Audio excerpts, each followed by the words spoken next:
Carla, sabe o que eu queria saber? Você falou tanta coisa, você faz tanta coisa. Você é uma mulher extremamente produtiva. Como que você equilibra 2 filhos, atividade física? Como que você faz esse manejo? Porque você é um exemplo para as mulheres, né? Uma profissional seríssima que está sempre estudando. Obrigada. Falou pra gente quanto que Linda, ela faz de bicicleta. mantém a beleza em 16 dia, mantém 16 atividade quilômetros por física. dia de bicicleta. Às vezes um pouquinho mais, quando eu tô muito Olha agitada, isso. precisando extravasar. Se cuida. É, isso, Exato. esse autocuidado que a gente vê É. em você, essa preocupação, né? Muito bonito. Obrigada, meninas. Nós precisamos ter esse olhar sempre como um todo para nós mesmas.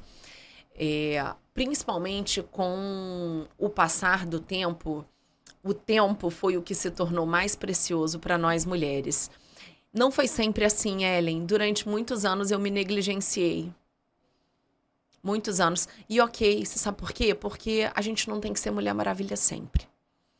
Só que chegou um momento, e esse meu momento foi em 2018, quando eu tive a lesão cancerígena, meus filhos eram pequenos, e eu estava saindo para fazer a cirurgia, né, da lesão cancerígena do colo uterino. Meu filho me abraçou, meu marido estava indo comigo, ele era um dos anestesistas que estaria em sala. E na hora que eu saí para o hospital, a minha filhinha, que tinha 4 anos, a Júlia, ela me abraçou e falou assim: mamãe, você tá indo tirar neném da barriga? Porque eu sou médica, eu saio de casa todo dia para ir pro hospital. Aí eu falei: não, filha, hoje a mamãe não vai tirar neném da barriga. Mamãe, você vai dormir em casa? Aí eu falei: não, filha, a mamãe vai dormir no hospital. Então, o que você tá indo fazer na rua? E aí eu falei: a mamãe tá indo tirar um dodói da barriga dela. Aí ela falou pra mim assim: mamãe, você promete que você não morre? Nessa hora, meu marido saiu para um lado, a minha mãe para o outro, todo mundo chorando, e eu tive que me conter. E aí eu abaixei, segurei nos olhinhos dela e falei assim: filha, mamãe não pode te prometer isso. Não podia, gente, eu estava indo ser submetida a uma cirurgia oncológica.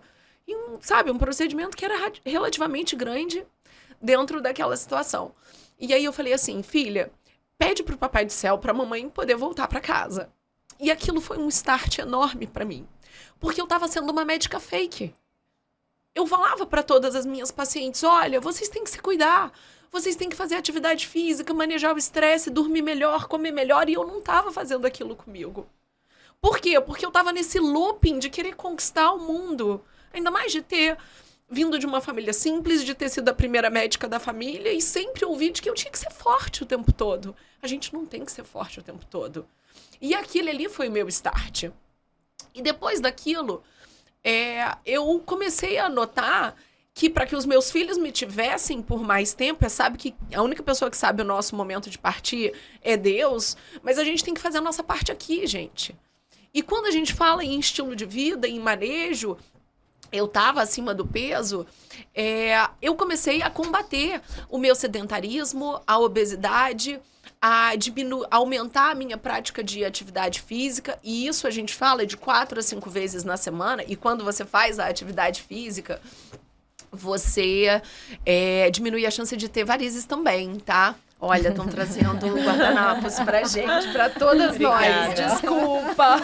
Esse episódio ficou muito emocionante aqui. Desculpa, gente. Você mexeu com o nosso emocional, Carla. Essa história foi em 2018, mas eu sempre me emociono falando disso, porque era minha filha de 4 anos falando: mamãe, promete que você não morre. Eu não podia fazer essa promessa. Mas naquele momento, ela, né? eu prometi que eu iria me cuidar. E é o que eu falo para as minhas pacientes hoje, sabe? Eu falo pra gente tentar equilibrar o pratinho. Por quê? Hoje eu vou falar de mim, mas a maioria de todas nós somos assim.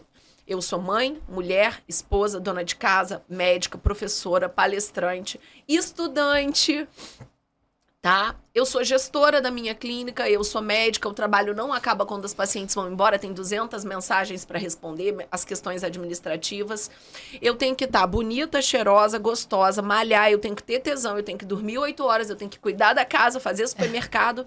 a conta não fecha.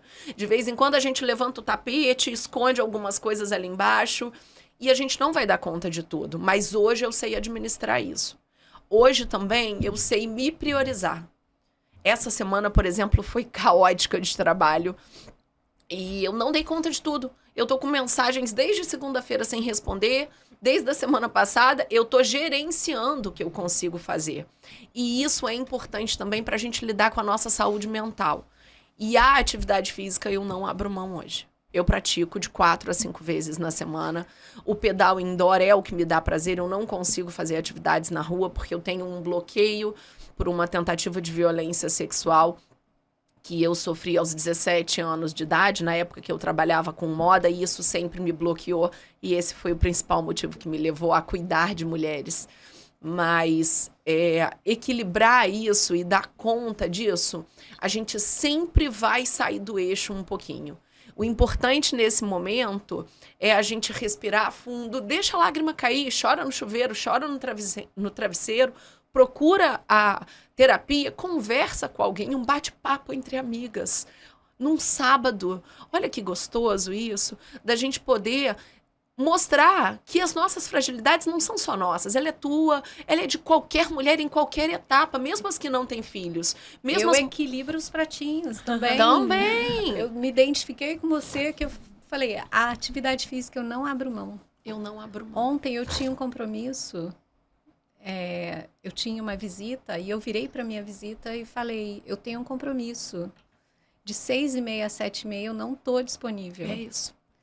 Por quê? Porque eu tinha a minha musculação. Eu não posso deixar de fazer. Esse horário é a minha musculação, é meu, é a minha saúde, é eu me cuidando. O meu programa de sexta-feira à noite é pedalar.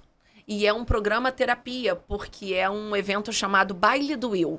Tá? É onde eu pedalo indoor, e são músicas nacionais, principalmente dançantes, e eu pedalo com carga, tá? Pra perna ficar durinha. E é na hora que eu danço, que eu brinco, eu sempre coloco isso estimulando. Nas redes sociais, que é uma forma, por exemplo, de contato, eu coloco, eu já cuidei de mim hoje, e você? Você já se cuidou? E não tem dia não, gente, é sábado, domingo, feriado, o que for. O importante é a gente não abrir mão de nós mesmas. Falou uma coisa que foi o que fez você começar a olhar mais e pensar em ter esse cuidado com as mulheres, foi essa questão da tentativa do assédio, né, do abuso. Foi a filha, né? Não. Foi a filha, né? Não. Isso foi antes, eu tinha para 17 escolher anos. ginecologia, para pensar em mulher. E o que eu percebo, né, na vida das pessoas, que geralmente são esses momentos em que parece que são os mais difíceis, que às vezes a gente sente como se, nossa, pior coisa que eu poderia estar passando. Às vezes é isso aí que é um gatilho que muda a nossa vida e transforma a nossa vida para sempre. Você está mudando a vida de muitas mulheres por causa de um evento negativo que aconteceu lá atrás na sua vida. Então, acho que isso dá uma força de que, às vezes, quem está passando por um momento muito difícil, que acha que, meu Deus, eu não tinha como piorar, às vezes é olhar para frente e pensar, pior não vai ficar, começa a ver o lado positivo, que alguma coisa boa vai sair. E o que eu vou criar de bom a partir daqui? Isso motivou ela. Olha que nessa tentativa de violência não houve o famoso chegar às vias de fato, mas sim eu tive meu corpo violado. E como eu trabalhava com moda, eu fazia muitos comerciais de televisão, de lingerie, eu estava sempre com essa exposição na mídia, na televisão, né, lá. E isso foi uma coisa que mexeu muito comigo inicialmente, mas depois eu falei, não, eu tenho que fazer a diferença na vida dessas mulheres.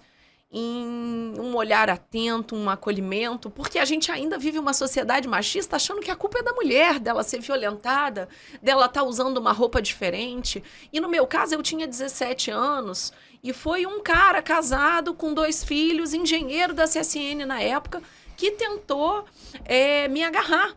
E eu ouvi da esposa dele ainda, porque cidade pequena, né? Essas coisas vazaram, de que era eu que me insinuava pro marido dela. Eu nem conhecia o homem, gente. Sabe? Então, tá tudo errado. Eu pude ressignificar isso dentro da minha vida Meu marido cortou um dobrado, tadinho do bichinho, mas ele é fantástico. E é uma pessoa que está sempre ao meu lado me apoiando. E é o exemplo que nós damos, por exemplo, para o nosso filho, para o Rafael, sobre o respeito, sobre o acolhimento, a forma de tratar, que o não é não, e falar sobre isso dentro dos nossos consultórios, daquelas mulheres que sofrem algum tipo de relacionamento abusivo. E o abuso, ele não está só na questão da violação do corpo, ele pode ser um abuso emocional, ele pode ser uma série de cerceamento desse tipo de relacionamento. Que é muito mais frequente. Muito até, né? mais, muito mais. Então, falar sobre isso, ele mexe sim em feridas. Não é sempre que eu falo disso com tranquilidade. Eu tenho os meus momentos de gatilho, com dificuldade. Eu não ando na rua sozinha. Não consigo andar na rua sozinha. Até hoje. Sim, eu tenho spray de pimenta. E a gente se adapta. A gente vai equilibrando os pratinhos. E tá tudo bem algum também não ser equilibrado em algum momento da Não, sua de vez vida, em quando porque eu você pego não um vai pratinho conseguir dar conta, E né? taca na parede. Você também faz Ele isso? A cai. vontade é essa. Pego e arremesso na parede. Ele cai. Não, você falou uma frase perfeita. Você não tem que ser a Mulher Maravilha. Não tem. Não temos Não nenhuma precisa. de nós. A gente... Outra coisa também, ainda dentro desse aspecto que o tempo ele se torna curto, eu tive que trabalhar isso em terapia, tá? Eu não sabia falar não para as pessoas. Eu sempre falava, não, pode colocar mais uma paciente na agenda? Não, eu vou dar o meu jeito e vou fazer isso. Mas esse dar o meu jeito era estar longe de casa, era estar longe das crianças, era estar cansada, era dormir pouco, era não malhar, era não fazer atividade física, era não comer bem, era comer alimentos processados. E com isso eu fui ganhando gordura, obesidade, que é a única doença crônica que a gente pode manejar e aumenta o risco de varize e trombose, por exemplo. Então eu falava sim para as pessoas o tempo todo. Não para Não pra você. E não para mim. Não para você. E aí eu trabalhei isso na terapia, porque eu falava uma coisa e falava sempre com a minha terapeuta, eu tenho muita dificuldade em falar não para as pessoas. E ela parou, olhou para mim e falou assim, não, você não tem essa dificuldade. Você fala não para você todos os dias. Gente, eu tive uma crise de choro, porque era verdade. Eu falava não para mim todos os dias. Essa não é mais a realidade. Ela é uma guerreira da Shine, sabe? Acho que nós nos identificamos muito com a sua história aqui, porque eu acho que todo mundo aqui tem um pouquinho de alguma coisa que você falou, ou de não dizer não para você e aí repensar, ou de não conseguir sempre equilibrar como se o tempo tivesse sempre faltando, ou de priorizar a atividade física. Então a sua história é muito bacana, Carla. Parabéns assim por inspirar outras mulheres, né? Mas você conduz muito bem a sua existência. Obrigada, eu tento.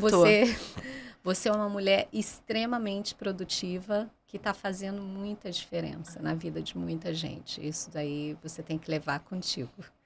Agora a pergunta que não quer calar.